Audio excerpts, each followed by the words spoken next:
وعلیکم السلام ورحمۃ اللہ وبرکاتہ۔ آپ کا سوال یہ ہے کہ ہم نے مکان کرائے پہ لیا اور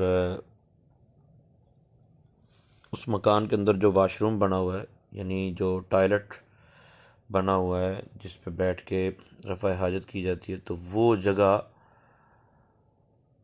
WC اس کے اوپر جب بندہ بیٹھتا ہے تو اس کی سمت ایسے ہے کہ یا تو چہرہ خانہ کعبہ کی طرف ہوتا ہے یا پیٹھ خانہ کعبہ کی طرف ہوتی ہے۔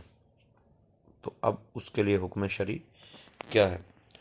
تو اس حوالے سے یاد رکھیں کہ نبی پاک صلی اللہ تعالیٰ علیہ وسلم کے جو فرمان کا مفہوم ہے وہ یہ ہے کہ نہ تو رفع حاجت کرتے وقت پیٹھ قبلے کی جانب ہو اور نہ ہی چہرہ قبلے کی جانب ہو۔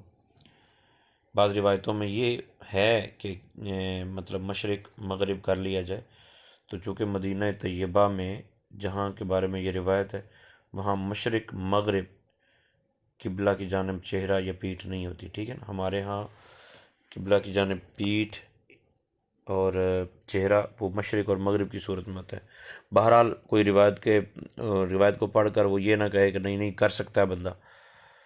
تو اب اس کے بارے میں حکم شرعی یہ ہے کہ جو مالک مکان ہے اس کو پیار سے سمجھایا جائے، اس کو بتایا جائے کہ یہ انداز درست نہیں ہے۔ اگر وہ راضی ہو جاتا ہے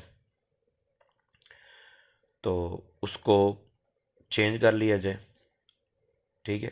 اور اگر وہ راضی نہیں ہوتا تو اس کی کوئی ایسی ترکیب بنائی جائے کہ اس پر اس انداز سے بیٹھا جائے کہ نہ تو قبلے کی جانب پیٹھ ہو اور نہ ہی قبلے کی جانب چہرہ ہو،